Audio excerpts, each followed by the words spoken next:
Sir, I want to know what is the significance of the skull cap that you're wearing and the hijab that Muslim women are often asked to wear. Sometimes forcefully and sometimes willingly they do it. Sir, there is a major controversy going on with this regard. So what should be the stand of Indian Muslims or Muslims in general on this topic and this whole issue? دیکھیے اس میں کئی باتیں ہیں جو میں کہنا چاہوں گا. پہلی بات تو یہ ہے کہ انڈین مسلم کے اوپر جو اصل رسپانسبلٹی ہے وہ اس کو انجام نہیں دے رہے ہیں، اور یہ بار بار واضح ہو رہا ہے. اللہ تعالیٰ مختلف مواقع پر اس بات کو بالکل ایکسپوز کر دے رہا ہے کہ کس طرح مسلمان ایک کام کے لیے پوری طرح یونائٹڈ ہو جا رہے ہیں اور اس میں اپنا سب کچھ لگا رہے ہیں، اپنا وقت بھی، اپنی دولت بھی، لیکن وہ اصل کام جس کی ذمہ داری قرآن کے اعتبار سے جس نام سے وہ دوسرے کام کر رہے ہیں، وہ اصل ذمہ داری جو مسلمانوں پر عائد کی گئی ہے وہ اس کو انجام نہیں دے رہے ہیں. اس کو میں آگے چل کر اور واضح کروں گا. دوسری بات دیکھیے، میں اس حوالے سے نیوز دیکھ رہا تھا تو مجھے جو سب سے زیادہ افسوس ہوا اور ہو رہا ہے اس معاملے میں وہ یہ دیکھ کر کہ کس طرح ہندوستان کی نئی نسل ایک دوسرے کے لیے اپنے سینے میں نفرت کو جگہ دے رہی ہے. یہ سب سے بڑا مسئلہ ہے. کسی ملک اور کسی قوم کے لیے سب سے بڑا مسئلہ کیا ہے کہ وہ نفرت میں جینے لگے.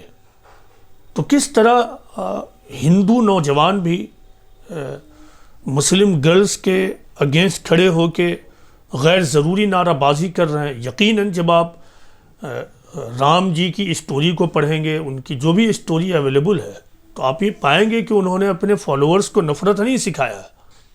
ٹھیک اسی طرح قرآن موجود ہے. آپ قرآن کو دیکھ لیجئے کہ قرآن اپنے ماننے والوں کو کیا بتاتا ہے. قرآن میں کہیں نہیں کہا گیا ہے کہ تم نفرت کے جواب میں تم نعرے تکبیر بلند کرو.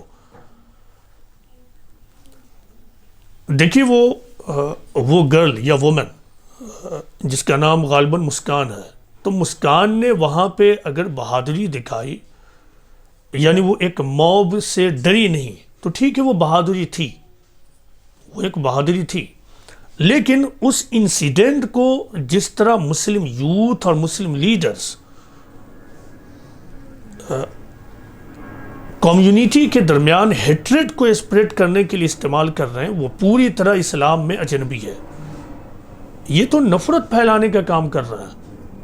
وہ بہادری کا کام اس نے کیا تو آپ اس کو بہادر کہیں. مزید یہ کہ یہ بھی خبر ملی کہ کسی مسلم آرگنائزیشن نے 5 لاکھ روپیہ دینے کا وعدہ کیا. اس کا مطلب کیا ہے؟ آپ نے ایک ایگزامپل سیٹ کر دیا کہ کوئی مسلم آرگنائزیشن کسی مسلم انڈیویجول کو اس وقت انعام دے گا جب آپ وائلنٹ فل سچویشن میں وائلنٹ ہو جائیں. آپ نے ایگزامپل سیٹ کر دیا. آپ کیوں نہیں اس طرح اعلان کرتے ہیں کھڑے ہو کے کہ جو مسلم انڈیویجول میڈیکل لائن میں جانا چاہتا ہے، انجینئرنگ لائن میں جانا چاہتا ہے، ہم اس کے لیے 10 لاکھ کا انعام دیں گے. اب کیوں نہیں یہ اعلان کرتے ہیں؟ بعض مسلم تنظیموں کے پاس بے شمار دولت ہے، وہ چاہیں تو مسلم یوتھ کو ایجوکیشن کے لائن میں ٹھیل دیں. اسی انسیڈنٹ کا ایک اور پہلو بھی ہے. وہ یہ ہے کہ جس ایک طرف حجاب کو لے کر اننیسیسری کنٹروورسی پھیل گئی ہے، لیکن اسی ماحول میں بھی کنٹروورسی میں بھی ایک ینگ وومن اپنے ایجوکیشن کو حاصل کرنے کے لیے کالج جاتی ہے.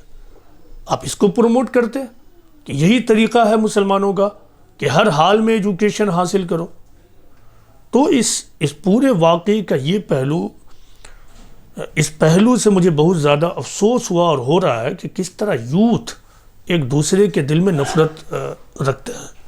آپ دیکھ لیجئے سوشل میڈیا پر کہ اس واقعے کو لے کر، یعنی اس کو سمبول بنا کر آپ کوٹ لکھ رہے ہیں اور پھر فوٹوز شیئر کر رہے ہیں، یوٹیوب پر ویڈیوز ڈال رہے ہیں عجیب. اور اس کا مطلب یہ ہے کہ آپ دوسرے یوتھ کو موبائلائز کر رہے ہیں.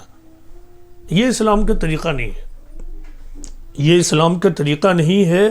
حجاب کا ایشو جو بھی ہو، یہ اسلام کا طریقہ بہرحال نہیں ہے۔ تیسری بات یہ ہے کہ حجاب کے بارے میں جو میں نے ابھی سوشل میڈیا پہ دیکھا اور عام طور سے پہلے بھی دیکھا ہے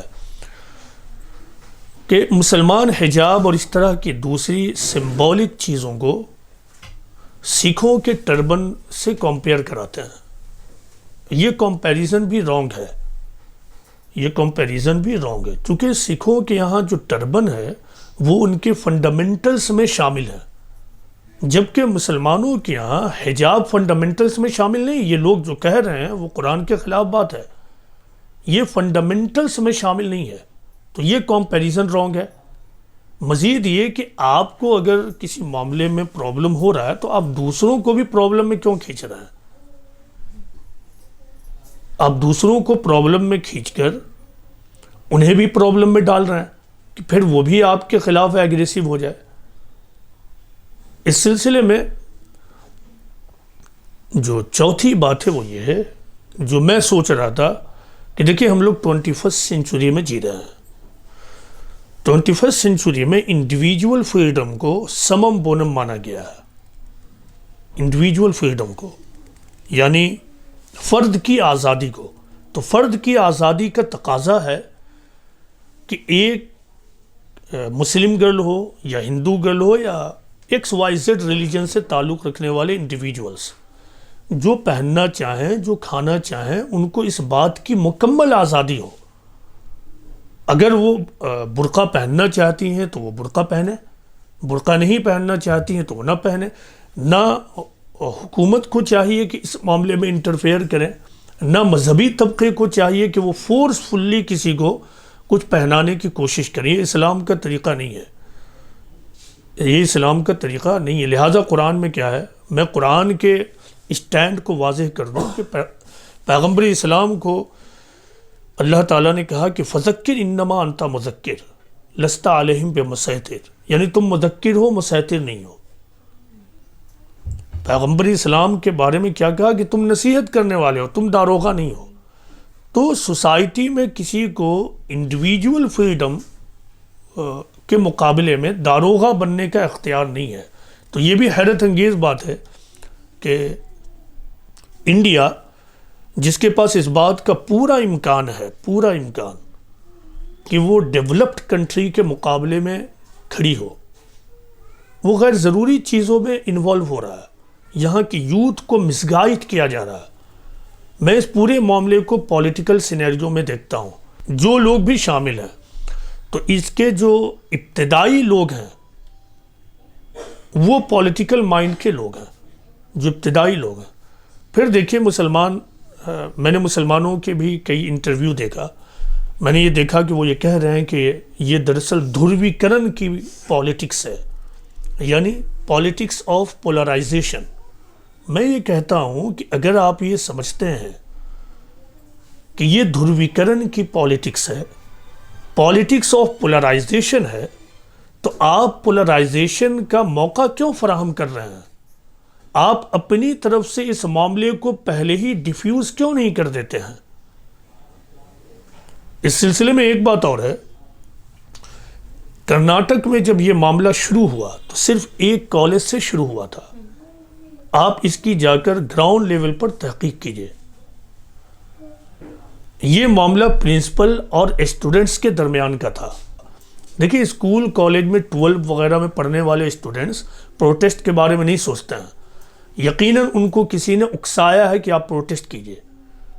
اگر وہیں پہ کچھ سنجیدہ لوگ ہوتے ہیں تو ان کو وہ ضرور مشورہ دیتے ہیں کہ آپ کالج لیول پر اس مسئلے کو حل کیجئے۔ ایک کالج کے مسئلے کو آپ دیکھیں کیسی نادانی ہے، غیر ضروری طور پر انٹرنیشنل ایشو بنا دیا اور سارے مسلمان ڈسٹرب ہو گئے۔ یقیناً جو سنجیدہ ہندو ہیں وہ بھی ڈسٹرب ہیں کہ یہ کیا ہو رہا ہے۔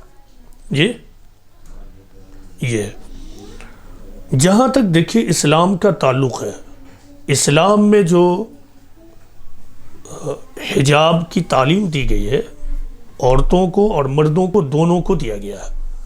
مردوں کو یہ کہا گیا ہے کہ تم اپنی نظر کو نیچی رکھو، یعنی اپنی نظر کو پینیٹریٹنگ نگاہ، یا پھر لسٹفل آئیز سے لوگوں کو نہ دیکھو، یہ مردوں کو حکم دیا گیا. لیکن اس معاملے میں تو کوئی چرچہ نہیں ہوتا ہے کبھی، نہ علماء کے درمیان اسی شدت کے ساتھ، نہ عوام کے درمیان. حیرت انگیز بات ہے.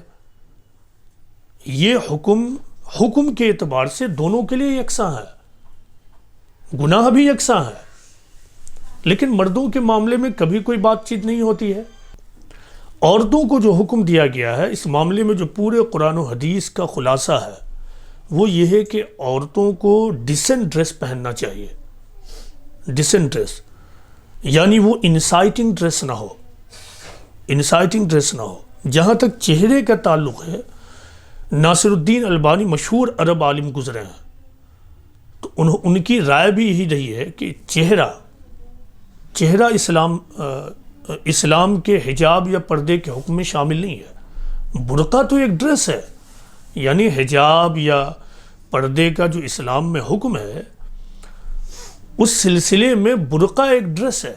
اب یہ ویمن کے اختیار میں ہے کہ وہ پردہ برقعے کے ذریعہ حاصل کرے یا پھر اور دوسرے ڈیسنٹ ڈریس کے ذریعہ.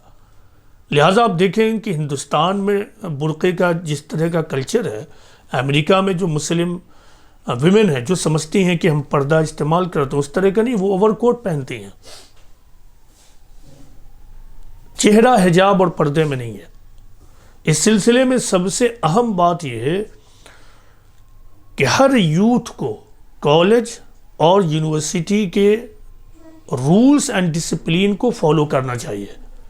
اگر کسی کالج کا یہ رول ہے کہ جو اسٹوڈنٹ بھی کالج میں آئے وہ ایک خاص یونیفارم پہن کر آئے، تو ہر اسٹوڈنٹ کو اس کو فالو کرنا چاہیے. ٹھیک اسی طرح اگر کسی کالج میں